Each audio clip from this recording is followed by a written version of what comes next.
Hey everyone, how's it going? My next series of reviews are all going to be about the Star Wars saga, excluding Rogue One and Solo.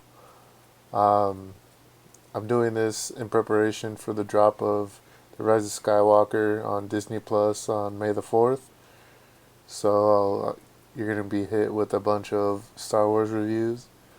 And starting off with Episode 1, The Phantom Menace. Um, just some background. I grew up watching the prequels.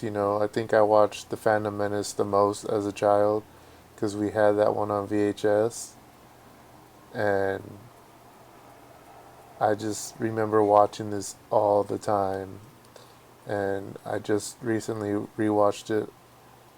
And, you know, I remember loving to watch specifically this one because I love the fight between Qui-Gon and Obi-Wan and Darth Maul at the end. When I remember being a kid and seeing Darth Maul's double-bladed saber, and I was just like blown away, like, oh, that's like the coolest guy ever. He's got two lightsabers in one, and he can take on twice as many people as a regular Jedi could. Um, but I have no ill will towards any of the prequels. Um, if anything, I think that's my favorite trilogy. Just because that's what I grew up on watching. And yeah, there's flaws in it, but I mean, there's flaws in the original trilogy. There's definitely flaws in the sequel trilogy. But the Phantom Menace, I grew up watching those. Those will always hold a special place in my heart. Just like I know there's kids who are gonna grow up watching the sequel trilogy as their first Star Wars trilogy, and they will always love those. Um, so let's start off with the ranking. I'm not going to let nostalgia affect the score of this movie, of what I rate this movie. If I'm being honest, I would probably give this like between a 6 or a 6.5 out of 10. I think it is one of the weaker Star Wars movies, looking at it now. Um, as a kid, I probably would have given this like an 8.5 or probably a 10 because I'm a little kid and I don't know how to rate movies and I think fight scenes are cool. But I would say a 6.5 is a decent score to give this one. It's hard because you want to say the CGI doesn't hold up, but I mean the CGI of the original trilogy doesn't hold up either, but the original trilogy also had a lot more practical effects than this one did. And I don't really necessarily like George Lucas's decision to use so much CGI, like the blue screens.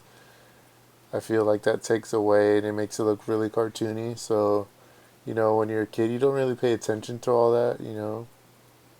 And I think that this was probably my least favorite out of the prequels, which is odd because a lot of people say that Attack of the Clones is the worst Star Wars movie. It's either like their least favorite or second least favorite, but I actually like it better than Phantom Menace. But there are little Easter eggs that you can catch in the Phantom Menace if you've seen the whole trilogy.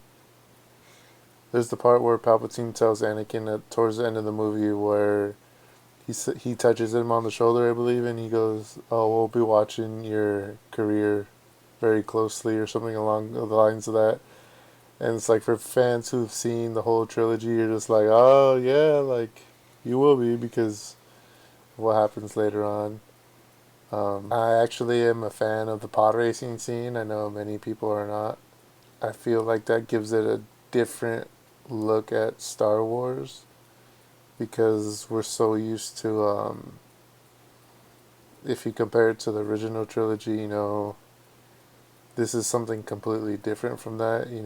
This is something that's more based in that time frame of the prequels, I feel. It's something that fits in that, it's something that just fits in with the prequels. I feel like if pod racing were to be thrown into the original trilogy, that people would like it just doesn't fit in that style of movies. And I know this goes along with using all the blue screen and everything that George Lucas chose. It makes you dive into the world of, especially Tatooine. You know the initial fight between Qui-Gon and Maul. I remember watching that as a kid, and I would act it out in my living room. You know, I'm Anakin running, I have to duck, and then I'll switch and I'll play Qui-Gon fighting Darth Maul. I think that was like, I think that's my second favorite scene in this movie is that scene when they're running back to the ship. I remember watching this as a kid and not quite understanding the those laser doors towards the end of the movie that would stop Obi-Wan from getting closer to Qui-Gon and Darth Maul. I used to think that was like the most frustrating thing in the world because you know you have Darth Maul ready to go and Qui-Gon has to stop and he starts meditating, which is a part of who his character is, you know, in Legends and in canon. And I would just be frustrated watching that because you know it's like I just want to see them fight. I want Qui-Gon to win, but you know he doesn't. And then Obi-Wan's getting frustrated because he can't get through. Um, but that whole sequence from when they start the fight with Maul to the very end, you know, that's another scene I used to act out as a kid too. I'd pretend I was Obi-Wan hanging, and then I use the Force to pull myself up and flip over Maul and cut him in half. But that was such a sad scene. That ending when Maul stabs Qui-Gon, and then once Obi-Wan, he he he kills Maul. Well, he cuts him in half, and then he goes over to Qui-Gon, and Qui-Gon's like making his last wish for Obi-Wan to train Anakin. You know, I used to think that was really, it is a sad moment, but I used to not like to watch that part because it was just, to me, it was just so sad. And, you know, you have that feeling like, oh, he's a good guy, he can't die, but he does. Something else I thought was kind of knowing more about Star Wars now than that I did as a child was how Palpatine is Darth Sidious, but in the when they're having the cremation of Qui-Gon and Yoda and Mace Windu are talking and they're talking about the rule of two, so they're saying who is this, the master or the apprentice, and then the camera kind of just pans over and it just shows Palpatine, you know, like for people who've never seen it, it's such a subtle thing that you wouldn't pick up. Like how I said earlier about how Palpatine's gonna watch Anakin's career very closely, you know, that's another little thing. If you've never seen Star Wars and you're watching it episodically for the first time, um, that's something you'll get later on.